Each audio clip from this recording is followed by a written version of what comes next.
Food bloggers, hi, how are you today? Thank you so much for tuning in to the Eat Blog Talk podcast. This is the place for food bloggers to get information and inspiration to accelerate your blog's growth and ultimately help you to achieve your freedom, whether that's financial, personal, or professional. I'm Megan Porta, and I've been a food blogger for over 12 years. I understand how isolating food blogging can be at times. I'm on a mission to motivate, inspire, and most importantly, let each and every food blogger, including you, know that you are heard and supported. We have covered the topic of branding a handful of times on the podcast over the years, but this is a new spin on establishing your blog identity through photography and just overall branding. Caitlin Ritchie from the Rooted Farmhouse, she's a blogger over there, brings to the table just some new ideas that we should think through about how to create a cohesive brand for our blogs. She talks about things like staying true to your voice, staying true to your niche, and being loyal, and how all of these things can really define your brand. It's a really great conversation. I hope you enjoy it. This is episode number 421, sponsored by RankIQ.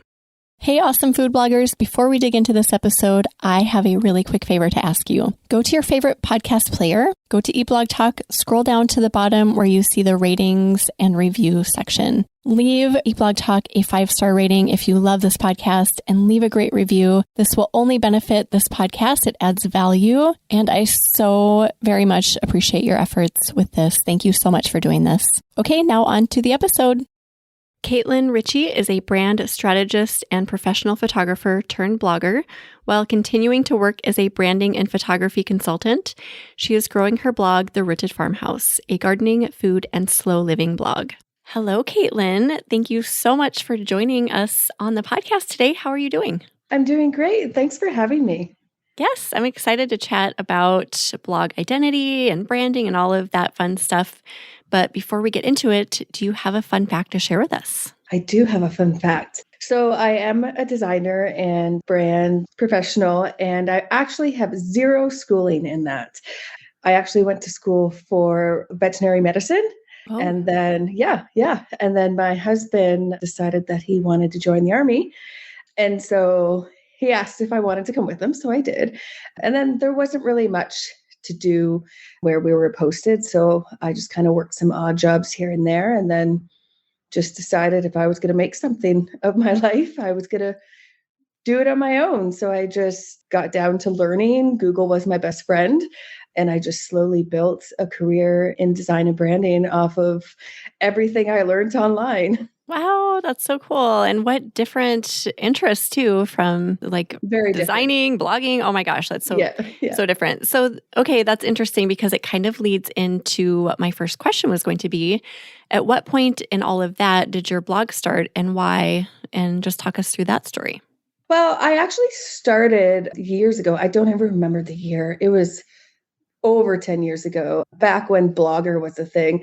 I had this little blog, and I don't even remember what the niche was. I think it was more so like a Tumblr type blog where I would post these few images and maybe some design stuff. But my interest was actually building the blog. And I remember I had one other blogger say, "Hey, I really like your site. Can you do mine?" So I was like, "Yeah, sure, whatever. I'll do yours." So I created her blog for her. And then that kind of spun into me kind of designing logos. Mainly at that point, it would be for local photographers or photographers that found me online. And I kind of got out of the blogging until most recently. I was chatting with a few friends and we were kind of discussing what our ultimate thing would be that we would want to do if we were to quit what we were doing. And then I was doing design and photography full time. And I'm like, well, I really want to be a blogger. Like I wanted to for years, but I just never had the time. And that kind of just put a spark under my bum. And I was like, you know what? Let's do it. So I started the Rooted Farmhouse maybe a year and a half ago. Maybe about 8 months ago, I kind of just dabbled, posted when I could. And then this January was when I really dug deep and stayed consistent. And I said, let's make a go of this. So that's where I am now. Nice. So having the experience of going through other people's brands, kind of, like the logo design and all of the rest of their branding, why do you think it is so important for bloggers to think through branding, and why is it important for us to have a strong brand recognition? Well, I think a lot of people think of branding as just a fancy logo and slapping their logo or their colors on any forms of media or templates or images that they're putting out online. But really it circumferences your whole brand. So someone that may have really, really, really good content and they have a poor brand may not have the opportunity to get as many followers or readers in a sense compared to somebody that has maybe good content but a really good brand. People are very visual. They connect to visual things.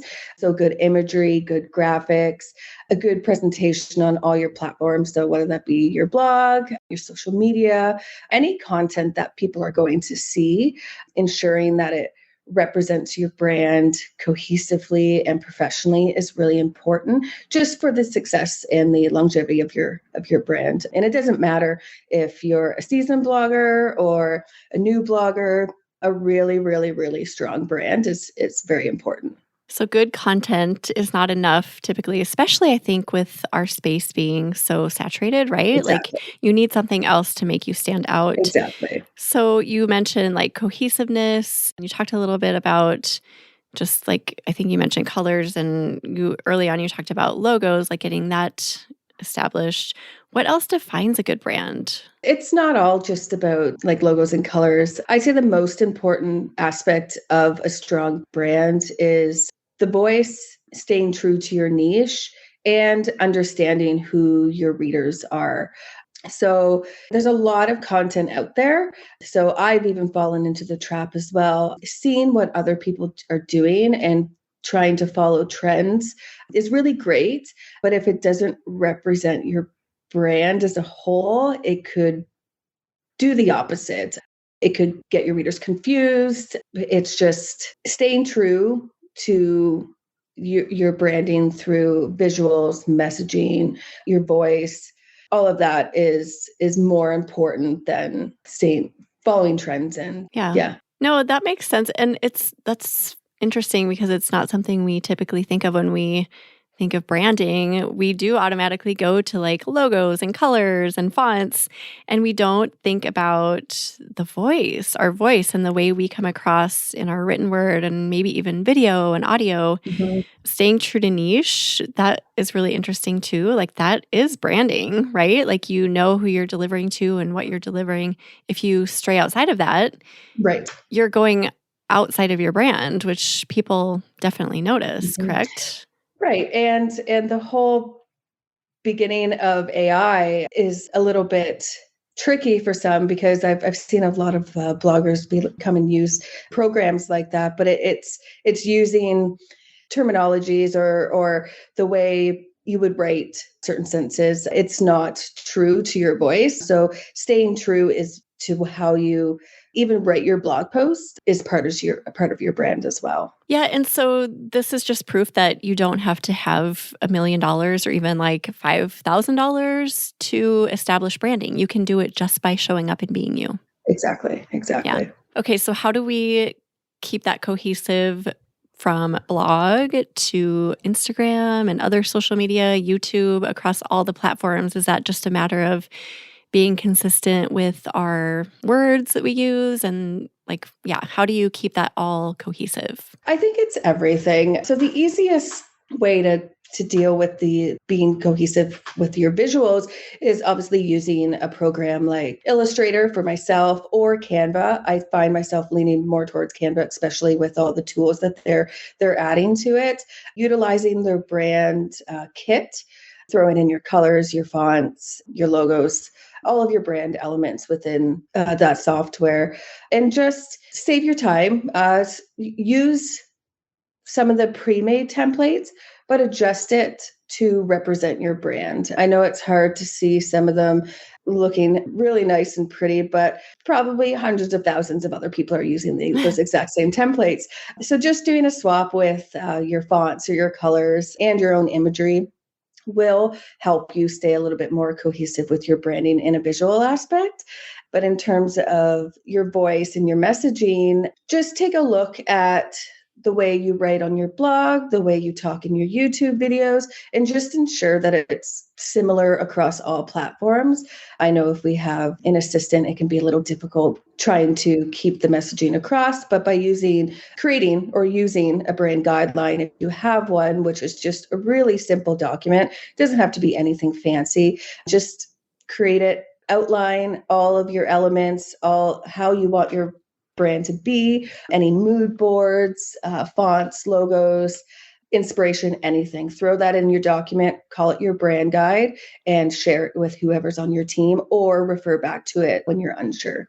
This brings up something interesting that I've noticed just being a blogger for a long, long time, is that depending on the platform I'm on, I tend to speak differently to my people. Does that make sense? So like in email, I write a completely different set of paragraphs versus what I would put on Instagram. So how does that translate to what you're saying? Because I feel like you kind of get to know the platform and the people who show up to each platform, and then you cater to that.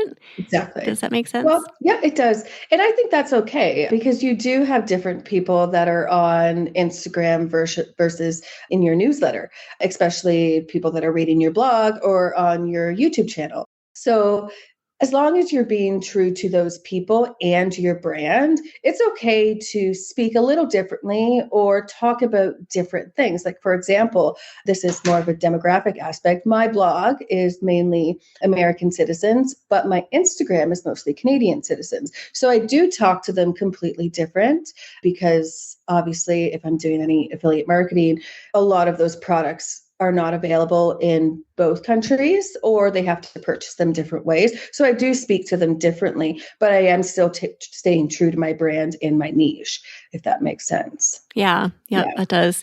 And that, I think we need to rely a little bit on our intuition for that because we just need to adapt as needed, but yet staying true. It's kind of tricky, right? Like there's a lot of gray area there. It sounds really complicated, but I think most people who have been in it for a while know what we're talking about. Well, I think if you are pretty confident in your brand as a whole and you know exactly what you want, it is just instinct. The way you speak to different people about who you are as a person, you speak differently to different people. So it's kind of the same thing with your brand, especially if it's a personal brand, because that's a little bit easier because it's who you are, right? Yeah. And it's like you can kind of relate it to your life. Like you would talk to, for example, the way I talk to my mother-in-law is probably not the same way I'm talking to a really good friend when we're out for a drink. Like There's just something different that you adapt to without even really knowing it. Right.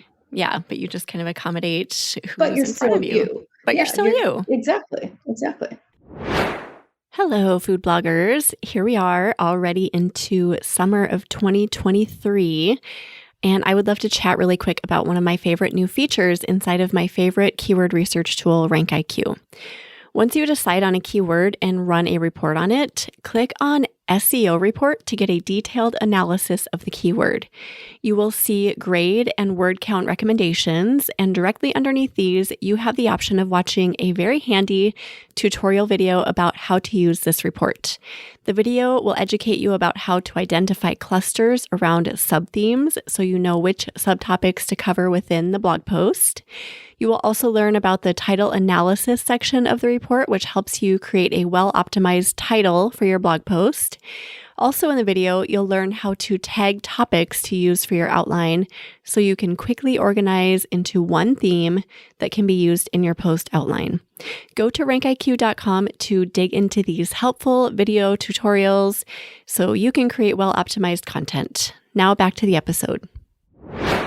And then you mentioned the templates, the Canva templates.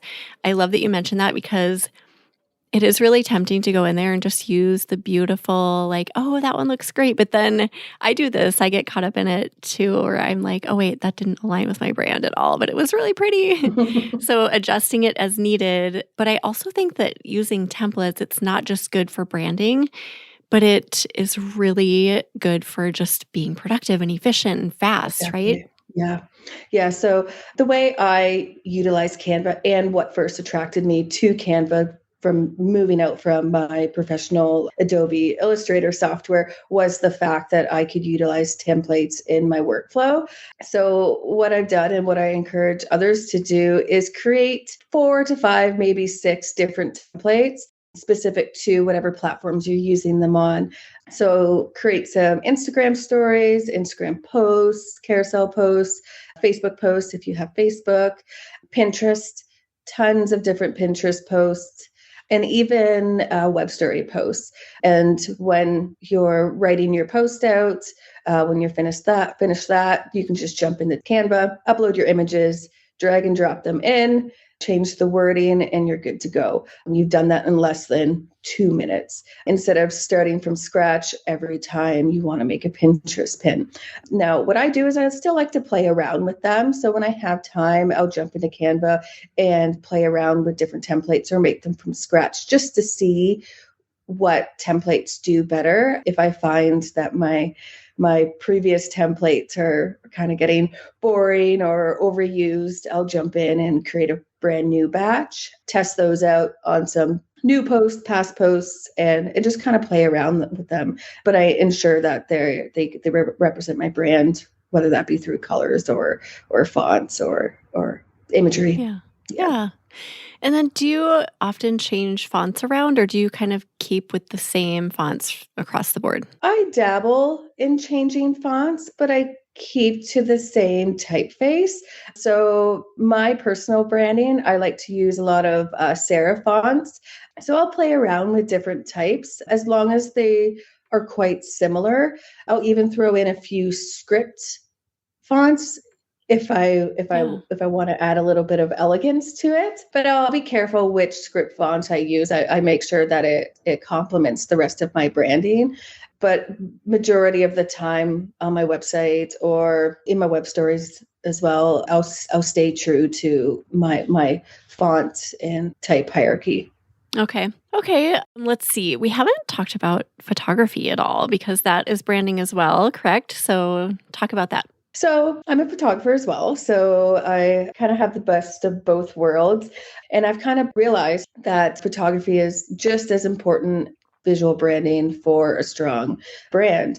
So what I like to do is encourage people to find photos or create photos that they like and stay consistent across the board on that. So when I say consistent, I mean keeping the look and the feel of the photos quite similar. I know some people like to switch it up, so they'll have light and airy for one post, dark and moody for another, but it can get quite confusing at the beginning for your readers, especially if you have people attracted to those specific photographs and then you come out and you throw a dark and moody one. They're like, whoa, that's not what I'm used What is to. that? Yeah. Exactly. It's nice to play. I still play. It's good to be creative with how you style and you photograph and you edit, but finding a way within those photos to stay consistent in your brand is, I think, very important. So what I do is I like to use a lot of natural elements. I like to play with woods and linens, and I like to keep my colors quite neutral. You'll never see me post a photo with a bright red napkin or tablecloth. That's just not what my brand is. But I will play with the moodiness of my photos, especially if the shot that I'm taking would look really nice with kind of a moodier feel. Yeah. Do you go back, especially on Instagram, I'm thinking, and kind of see which photos perform the best and tweak as needed there? Not really. It all depends. I find that the style of the photos doesn't really make a difference. It's more on what the photo is itself. Yeah, not really. No. Okay. That might be a good thing to do if people are trying to figure out, right? like what kind of style their people like? I don't know. I'm just trying to think through like how to navigate the experimentation part of it. Yeah, Pinterest, I'll do that just because it Oh, is yeah. a very visual platform. I've kind of strayed away from monitoring my Instagram. It's not really my primary focus right now, especially with the reels. It's hard to kind of figure out Good point. what's doing well. Nobody really knows what's going on with the algorithm with the reels and the photos. And I just like to stay consistent as possible on that platform. But for monitoring what photos does well, I like to focus that on Pinterest. So yeah, I will play around with different styles that I find do well. Yeah. Okay, yeah. And then kind of like your template tip, like being consistent with that can help you to stay productive. Do you also use presets or anything in your photography to stay productive there? I do. I do. So I have a lot of presets and I make them all myself and I do use them across the board for many things. It just helps me stay more efficient in my workflow. Sometimes obviously the presets don't work on all photos, but you just make a few adjustments. I gauge how I'm editing a photo off maybe a photo that I did previous or something that's similar and see how they kind of blend together just in case I want to use them in one post together or if I want to use them on a grid, I'll use presets every time. Yeah. Yeah, and that can help create an identity for your photos. There are some bloggers who I would recognize their photos anywhere even if they weren't like on the blog or anything. If it was just like popping up on my computer, I'd be like, "Yep, that's so and so's photo," just because of the way they edit the photos. Not even like the styling or the colors, but just like you can see certain editing styles. And the fun thing about presets too is they're not just meant for your professional photos for your blog.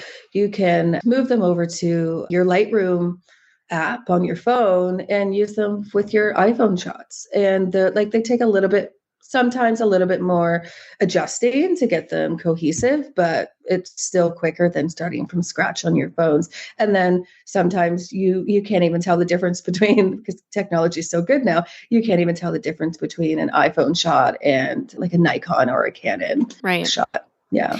I think it's cool that the phones are getting so close to being like our really expensive cameras. I think it's awesome. Me too. Me too. Yeah, I guess my last question for you would be if somebody is listening and they're feeling like, oh gosh, do I have a brand? Should I be thinking more about this?